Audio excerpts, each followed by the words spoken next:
The morning of September 2nd, 1945, found Vice Admiral Michitaro Tozuka standing on the weatherdeck of the destroyer USS Nicholas as it carried him and 16 other Japanese naval officers across Tokyo Bay toward the American fleet. The day before, Tozuka had surrendered the Yokosuka Naval Base to Rear Admiral Robert Carney, ending his command of what had once been the Imperial Japanese Navy's most important facility.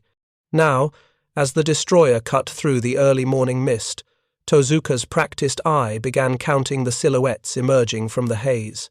Before we jump back in, tell us where you're tuning in from, and if this story touches you, make sure you're subscribed because tomorrow I've saved something extra special for you. 1 fleet carrier, 2 fleet carriers, 5, 7. The count continued as more shapes materialized, their massive flight decks creating platforms that stretched further than any ship Tozuka had ever commanded. By the time Nicholas approached the anchorage, he had counted 17 aircraft carriers in various formations spread across 40 miles of water. Every single one was operational, their crews at stations, their aircraft lined on deck in parade formation rather than combat readiness. The sight represented more carrier striking power than the Imperial Japanese Navy had possessed at any single moment during the entire war. What Tozuka did not yet understand, what none of the Japanese officers crowding the rails of Nicholas that morning could fully grasp, was that these 17 carriers represented only a fraction of American naval aviation power. 29 fleet and light carriers were in commission. Another 7 Essex-class ships sat in various stages of completion in American shipyards. And standing among this forest of steel was the architectural evidence of something that would haunt Japanese naval officers for the remainder of their lives. The inescapable reality that they had gone to war against an industrial giant whose productive capacity they had catastrophically underestimated.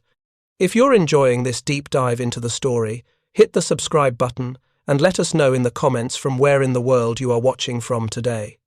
Commander Mitsuo Fuchida stood beside Tozuka at the rail. Fuchida had led the first wave of aircraft against Pearl Harbor on December 7, 1941. His aircrews had sunk or damaged 8 American battleships in that attack, and for a brief moment, Japanese naval aviators had believed they had secured dominance of the Pacific. Now, less than 4 years later, Fuchida watched as American sailors manned the rails of carriers whose names he did not recognize, ships that had not existed when his Nakajima B-5N torpedo bombers had screamed over Ford Island. Preparing and narrating this story took us a lot of time, so if you are enjoying it, subscribe to our channel, it means a lot to us. Now back to the story. The USS Essex rode at anchor in the center of the formation. Commissioned in December of 1942, Essex had been the lead ship of a class that would come to define American naval superiority in the Pacific War. Her flight deck stretched 872 feet in length, 93 feet at the beam. She displaced 27,100 tons at standard load, and her 4 steam turbines generated 150,000 shaft horsepower, driving her at speeds exceeding 32 knots. But these statistics, impressive as they were, revealed only part of the story. What made Essex and her sister ships revolutionary was not merely their size or speed, but the systematic integration of technology, logistics, and operational doctrine that they represented. Each Essex-class carrier housed a crew of 3,448 officers and enlisted men and embarked an air group of 90 aircraft. The ships carried 4 squadrons, 36 Grumman F-6F Hellcat fighters, 36 Curtiss SB-2C Helldiver dive bombers, and 18 Grumman TBF Avenger torpedo bombers. These numbers represented an air group larger than many nations' entire air forces. The Japanese officers watching from Nicholas knew carriers. Several of them had commanded carriers themselves. Admiral Tamon Yamaguchi, one of the IJN's most aggressive carrier commanders, had gone down with his ship Hiryu at Midway. Admiral Jisaburo Ozawa, who had commanded the first mobile fleet at the Battle of the Philippine was also among the party traveling to attend the surrender ceremonies. Ozawa understood carrier warfare intimately. What he was about to confront was something different entirely. not just carriers as tactical weapons, but carriers as the centerpiece of an industrial system that could build, maintain, and operate them at a scale Japan had never imagined possible. The contrast between American and Japanese carrier production told the story of the Pacific War, in stark numerical terms. Japan had commissioned 10 carriers before Pearl Harbor, and possessed the largest carrier fleet in the world at the war's outset. The Shokaku and Zuikaku, completed in 1941, were superior to any American carrier then in service, displacing 32,600 tons and carrying 84 aircraft. Japanese naval architects had designed these ships with great skill, and their aircrews were among the most experienced in the world, veterans of the war in China and intensive peacetime training. But the Shokaku-class carriers represented the pinnacle of Japanese pre-war naval construction. When war came, Japan's shipbuilding capacity could not keep pace with losses. Throughout the entire war, Japan would commission only 18 carriers total, including light carriers converted from other hulls. 14 of these would be sunk. By contrast, American shipyards commissioned 122 carriers during the war, including 24 Essex-class ships. The disparity was not merely quantitative, but represented a fundamental difference in industrial philosophy and national capability. The Essex-class program began in May of 1939, when Congress authorized construction of a single ship using carrier tonnage remaining under the Vinson-Trammell Act. The displacement was originally limited by statute to 23,000 tons, permitting only a modest improvement over the earlier Yorktown class. But as naval disarmament treaties collapsed and war clouds gathered, restrictions were lifted. The final design displaced 27,000 tons standard, incorporating every lesson learned from earlier carrier operations. Production was streamlined through highly standardized components. Newport News Shipbuilding, the lead yard, received contracts for 7 ships. 4 more went to Bethlehem Steel's Fall River Shipyard in Quincy, Massachusetts. 5 were built at Brooklyn Navy Yard, 4 at Norfolk Navy Yard, and 3 at Philadelphia Navy Yard. All were located on the East Coast, far from any possible Japanese attack. The yards worked around the clock. Construction time was reduced to as little as 14 months through assembly line techniques borrowed from automotive manufacturing. USS Lake Champlain, commissioned in June 1945, crossed the Atlantic in 4 days and 9 hours, at an average speed of 32.048 knots, demonstrating the machinery's reliability under sustained high-speed operations. Commander Genda Minoru, who had planned the Pearl Harbor attack and served as air officer of the 1st Air Fleet, stood silently beside Fuchida. Genda had been one of the first Japanese naval officers to grasp the potential of concentrated carrier operations. In 1940, he had seen a newsreel showing American carriers steaming in box formation and began contemplating what might be accomplished if carriers operated as a unified striking force rather than as individual ships supporting the battleship fleet. His advocacy had led to the creation of the Kido Butai, the 6-carrier task force that had struck Pearl Harbor. Now, watching the American carriers at anchor in Tokyo Bay, Genda understood that the Americans had not simply copied Japanese carrier doctrine, they had industrialized it. The Essex-class ships had been designed from the outset for sustained operations as part of integrated task forces.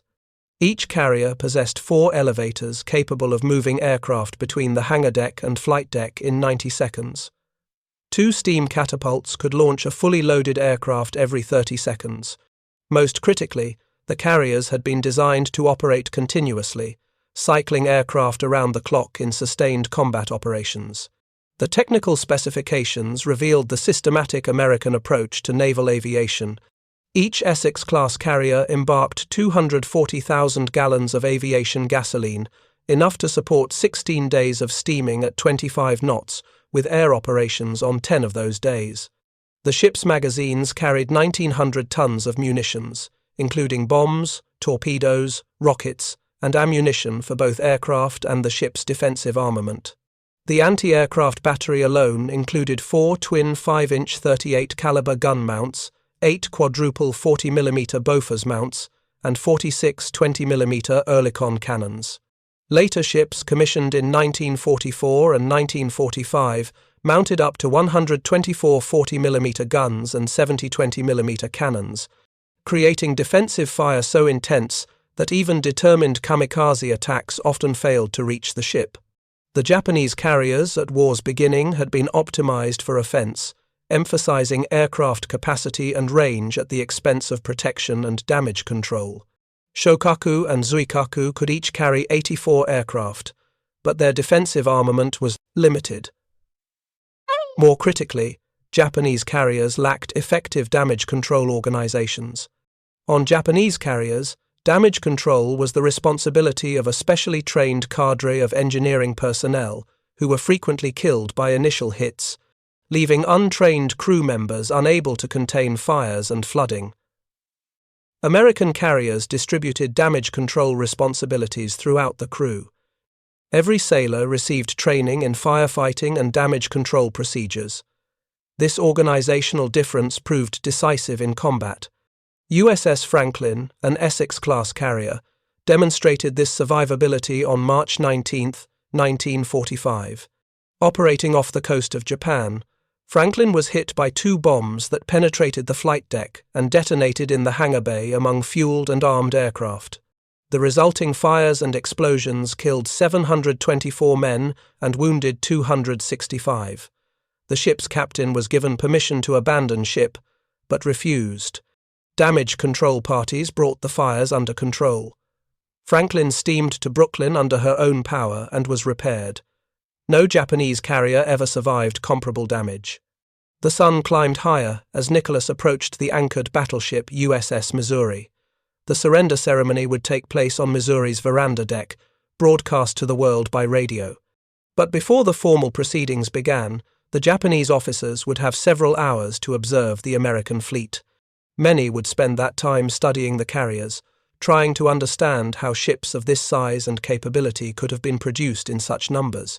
What they could not see from the deck was the industrial infrastructure that supported these floating air bases.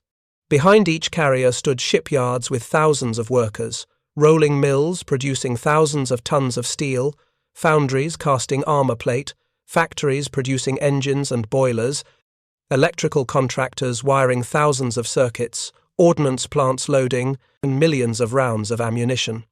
The carriers were merely the visible tip of an industrial pyramid that included aircraft factories producing hundreds of planes per month, pilot training programs graduating thousands of aviators annually, and a logistics system capable of supporting sustained operations across the Pacific's vast distances. By September of 1945, American shipyards had delivered over 800 escort and destroyer escort vessels specifically designed for anti-submarine warfare. Japan, dependent on imported oil and raw materials, had built only 63 destroyers during the entire war. American submarines, operating from forward bases supported by this vast infrastructure, had strangled Japanese commerce. By war's end, Japan had lost over 95% of its merchant fleet. The home islands were starving, factories stood idle for lack of raw materials, and what remained of the Japanese Navy sat immobilized in harbors for lack of fuel. Admiral Ozawa had commanded the first mobile fleet at the Battle of the Philippine Sea in June of 1944. On the morning of June 19th, he had launched 4 massive strikes against the American task force operating off the Marianas. Ozawa commanded 9 carriers with 430 aircraft. His plan called for land-based aircraft from the Marianas to damage the American carriers, after which his carrier aircraft would deliver the killing blow. It was traditional Japanese carrier doctrine, the decisive battle executed by superior airmanship and tactical skill. What Ozawa had not anticipated was the degree to which American radar and fighter direction had revolutionized carrier defense. American carriers carried SK air search radar capable of detecting aircraft at ranges up to 100 miles. Fighter direction officers vectored combat air patrols to intercept incoming strikes before they could reach the fleet. The American pilots, flying F-6F Hellcats, possessed overwhelming advantages in aircraft performance, pilot training, and tactical doctrine. The Japanese aircraft, mostly obsolescent Zeros and VALs, were flown by pilots with as little as 100 hours total flight time. Japanese admirals examined captured Essex carriers, then understood why their fleet vanished. Part 2 continuation. The battle that became known as the Great Marianas Turkey Shoot saw American pilots shoot down 375 Japanese aircraft, while losing only 30 of their own. Ozawa's carriers launched their final strike with 54 aircraft. 6 returned. The first mobile fleet as an offensive force ceased to exist in a single day of combat.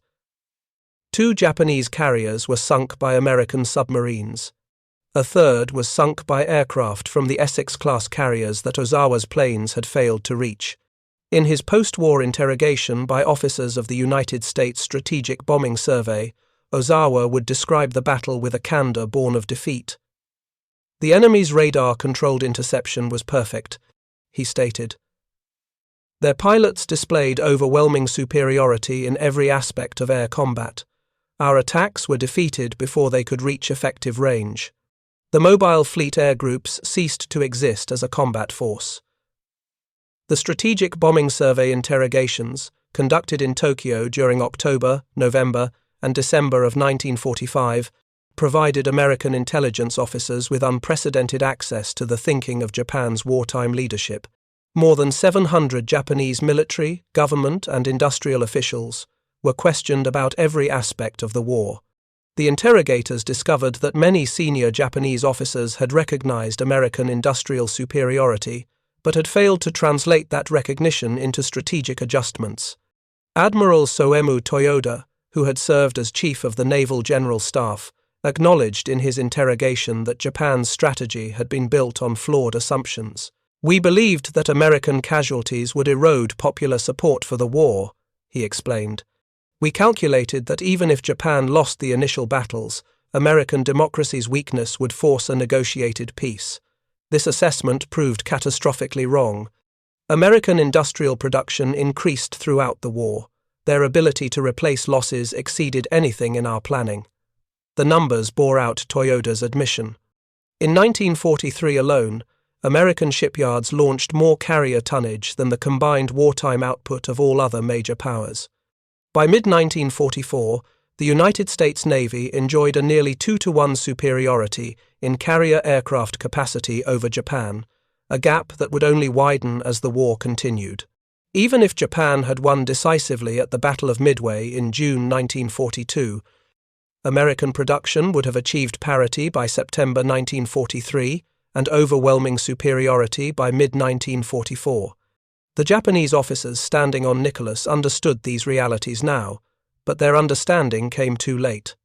Many had suspected during the war that American production capabilities exceeded Japanese capacity, but the Imperial Navy's doctrine and strategic planning had never incorporated this knowledge effectively. Japanese strategy remained focused on the decisive battle, the single overwhelming engagement that would cripple the enemy fleet and force favorable peace terms. When American forces demonstrated the ability to absorb losses and continue fighting, Japanese strategy had no answer. The surrender ceremony began at 9 o'clock. The Japanese delegation climbed aboard Missouri, where General Douglas MacArthur presided over the formal proceedings. Foreign Minister Mamoru Shigemitsu signed the instrument of surrender, followed by General Yoshijiro Umezu representing the Imperial General Staff. The ceremony lasted 23 minutes. When it concluded, 400 American B-29 bombers and 1,500 carrier aircraft flew over the assembled fleet in a massive aerial demonstration. The flyover provided the Japanese observers with yet another measure of American air power. Every aircraft that roared overhead had been produced in American factories, flown by American-trained pilots, and supported by an elaborate logistics system that kept them operational. The carrier aircraft came from Essex-class ships, whose crews had been cycling air operations around the clock since the carriers entered combat. Many of these aircraft were returning to their carriers after the flyover to be rearmed and refueled for continued patrol operations, because the occupation of Japan had only just begun, and the American fleet remained at the highest state of readiness. In the days following the surrender, select Japanese naval officers were permitted to tour some of the American ships. The visits were carefully supervised, but they provided Japanese officers with their first close look at the technology and organization that had defeated them.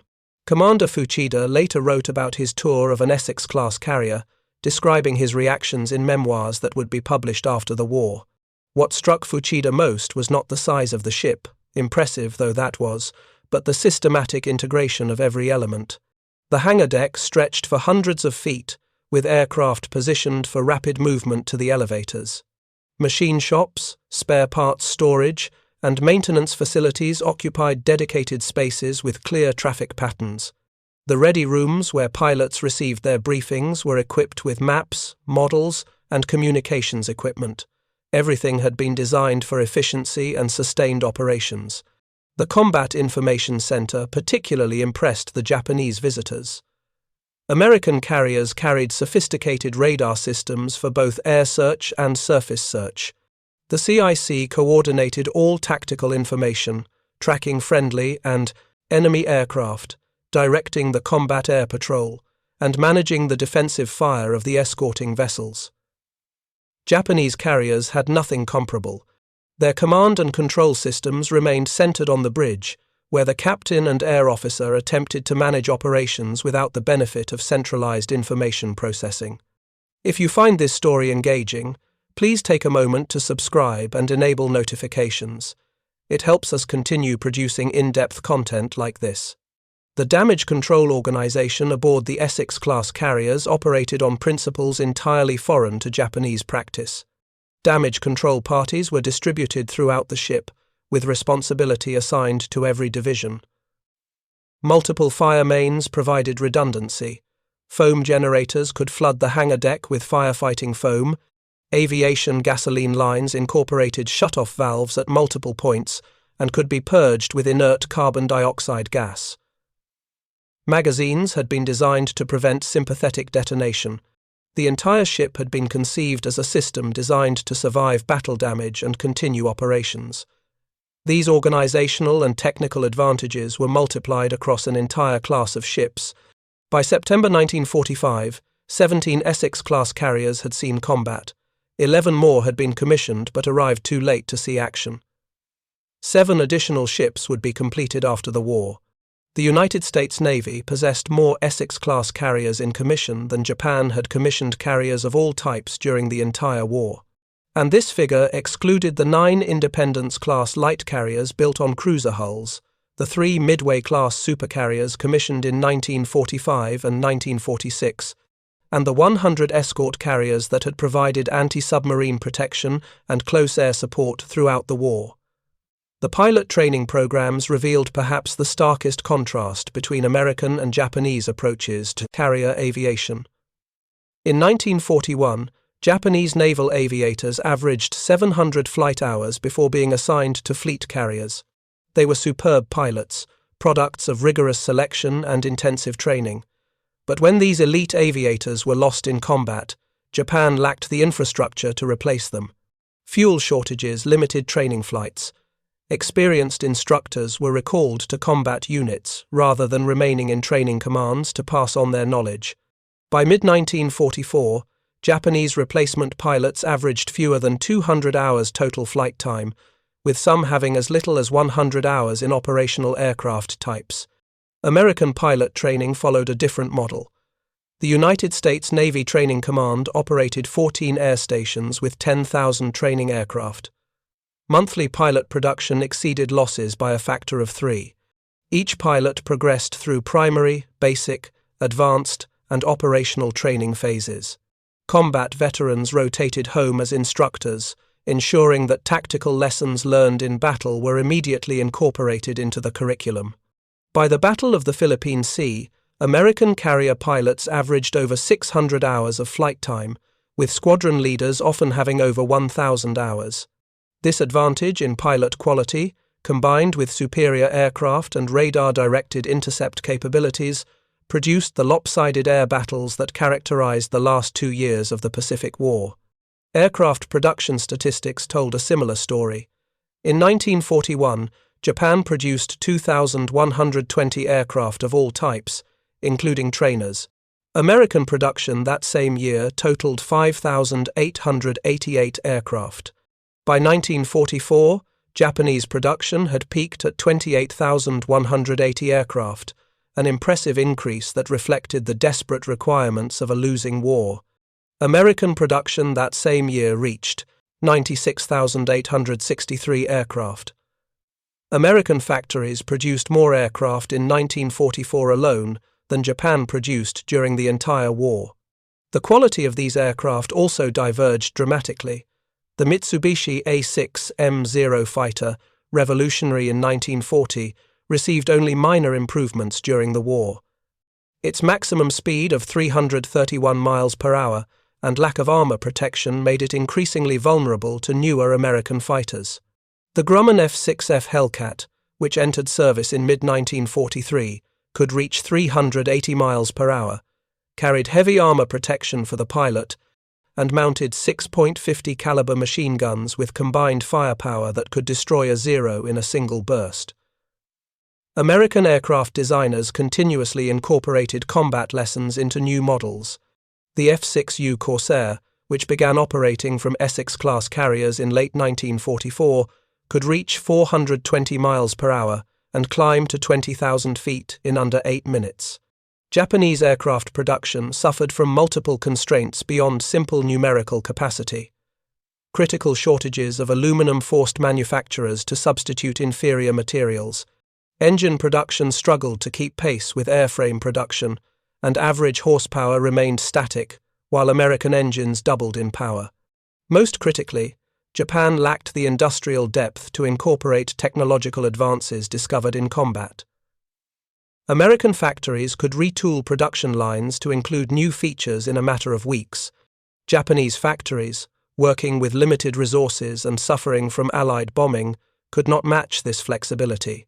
The logistics system supporting the Essex-class carriers represented another dimension of American industrial superiority. Each carrier required daily resupply of fuel, ammunition, spare parts, and food. The fast carrier task forces operating in the Western Pacific in 1944 and 1945 were supported by mobile service squadrons that could transfer supplies at sea, while the task force remained in motion. On July 21 and 22, 1945, the Third Fleet conducted what was probably the largest single replenishment at sea operation in history. Over 100 ships received 6,369 tons of ammunition, 379,157 barrels of fuel oil, 1,635 tons of stores and provisions, 99 replacement aircraft, and 412 replacement personnel. Japan's logistics system collapsed under the weight of American submarine and air attacks. By 1944, Japanese carriers often sat in port for lack of fuel. When the first mobile fleet sortied for the Battle of the Philippine-Sea, fuel constraints required Ozawa to refuel his ships at sea from tankers before engaging the American fleet. This complex operation made the fleet vulnerable to submarine attack and limited tactical flexibility. After the battle, surviving Japanese carriers returned to Kure Naval Base, where they remained largely immobilized for lack of fuel and trained pilots. The strategic implications of American industrial capacity extended far beyond carrier operations. Essex-class carriers were supported by fast battleships, cruisers, and destroyers specifically designed to operate with the carrier task forces. The Iowa-class battleships, 4 of which were commissioned between 1943 and 1944, could steam at 33 knots, matching the speed of the Essex carriers. They mounted 9 16-inch guns primarily for shore bombardment, but their real value lay in their advanced fire control systems and anti-aircraft batteries.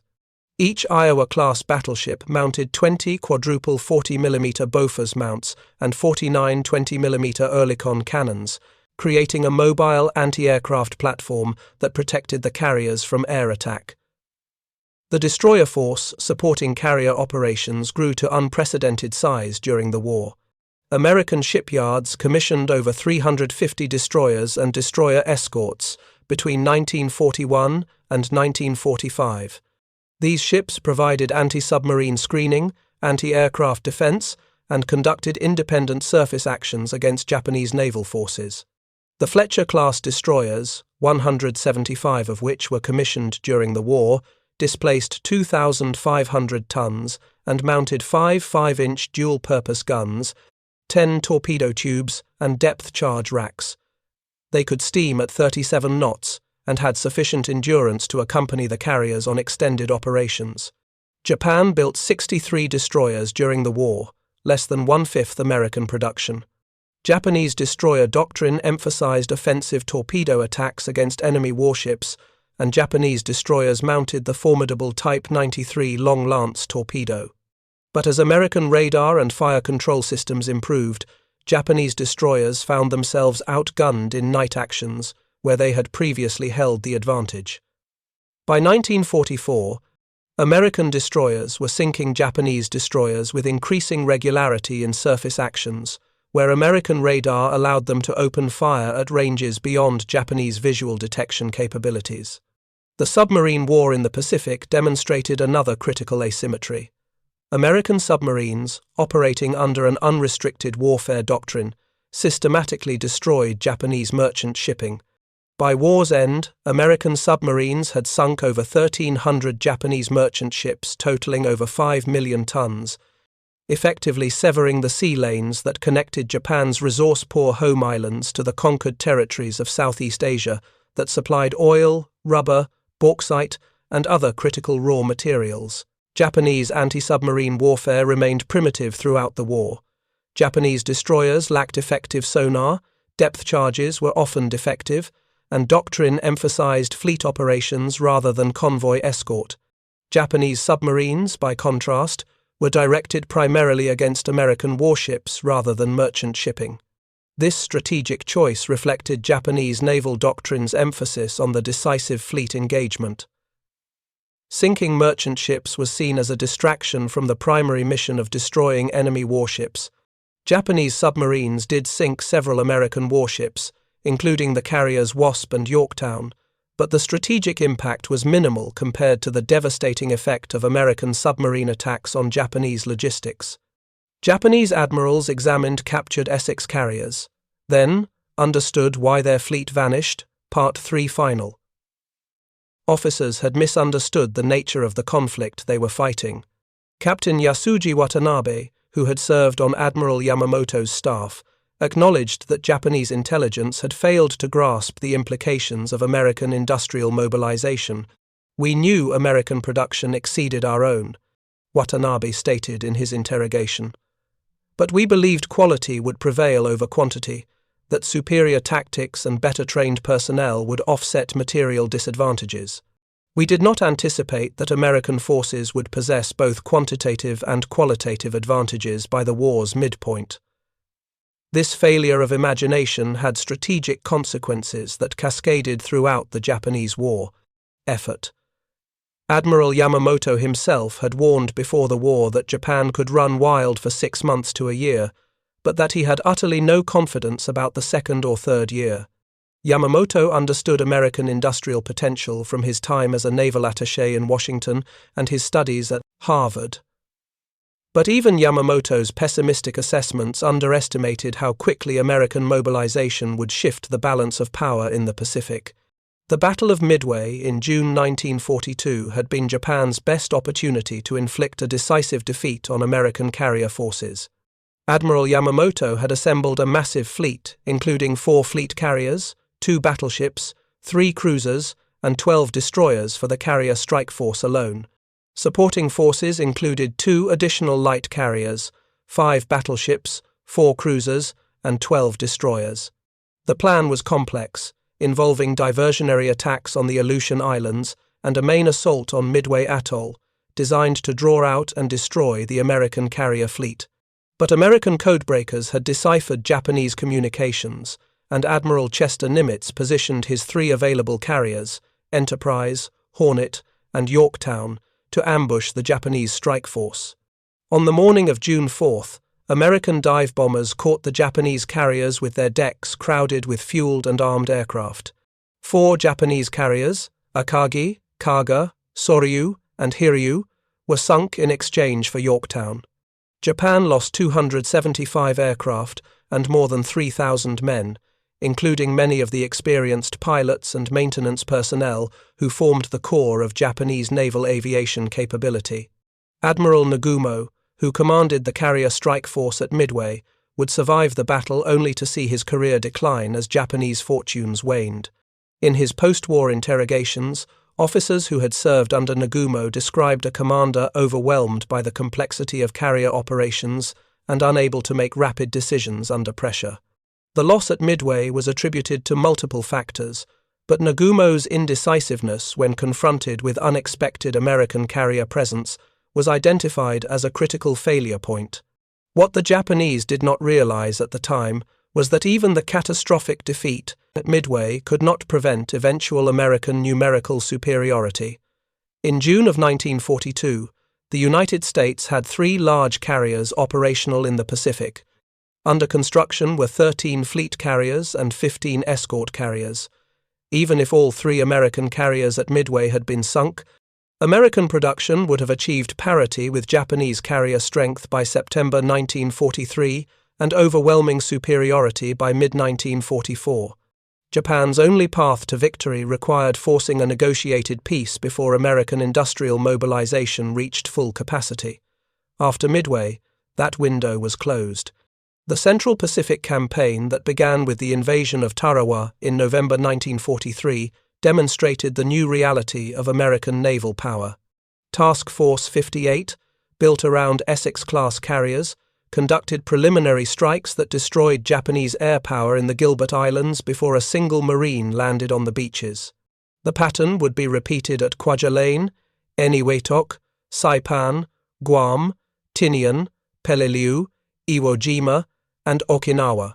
Each amphibious assault was preceded by carrier strikes that obliterated Japanese air defenses, followed by sustained close air support that enabled Marines and soldiers to seize heavily fortified positions.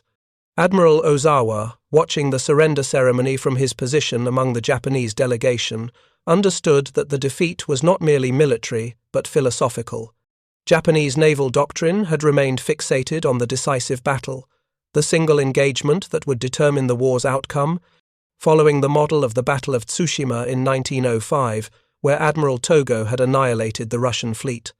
American strategy had evolved beyond this concept, recognizing that modern industrial warfare was a contest of production, logistics, and sustained operations rather than a single dramatic encounter. The Essex-class carriers embodied this evolved understanding of naval warfare. They were not designed to win a single decisive battle, but to conduct sustained operations over months and years. Their large fuel capacity, extensive spare parts storage, and robust damage control organization all reflected a strategic vision that accepted warfare as an extended contest where endurance and sustainability mattered as much as tactical brilliance.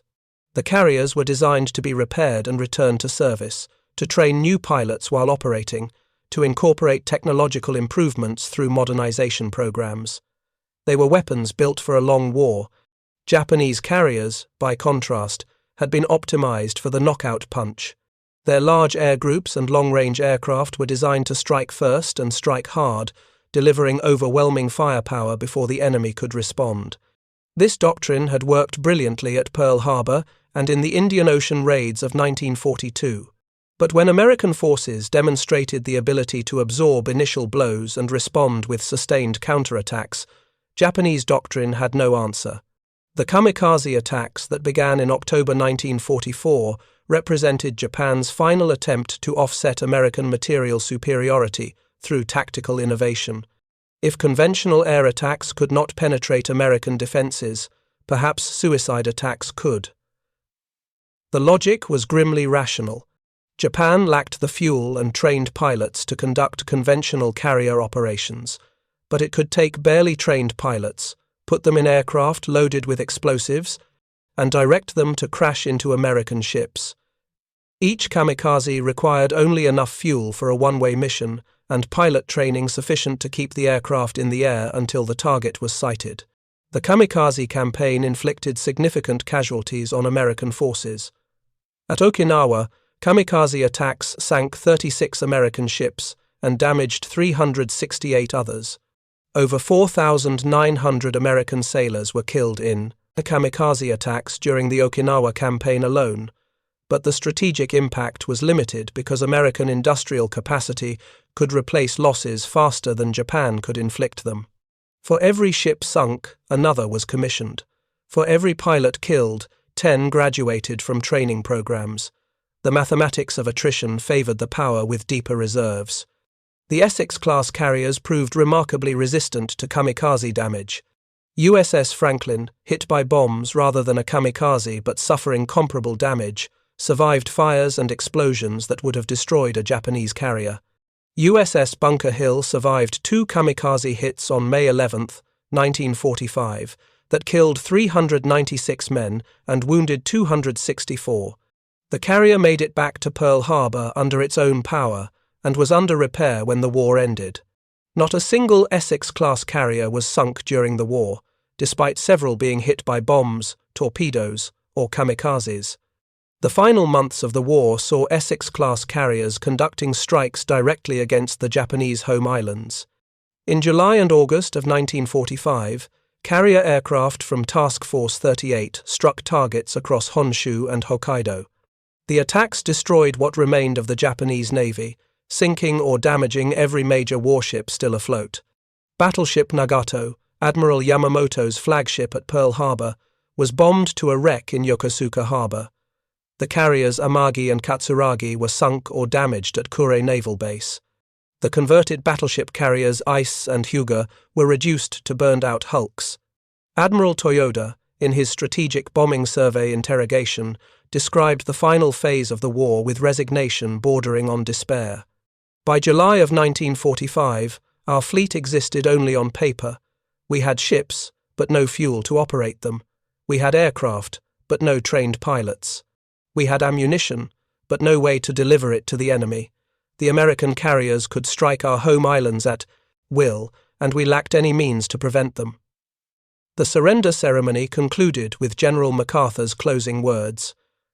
"It is my earnest hope, and indeed the hope of all mankind, that from this solemn occasion a better world shall emerge out of the blood and carnage of the past, a world founded upon faith and understanding, a world dedicated to the dignity of man and the fulfillment of his most cherished wish for freedom, tolerance, and justice." The Japanese delegation filed off Missouri in silence, returning to Nicholas for the trip back to Yokosuka. As the destroyer pulled away from the American fleet, the Japanese officers took their last look at the carriers that had destroyed their navy.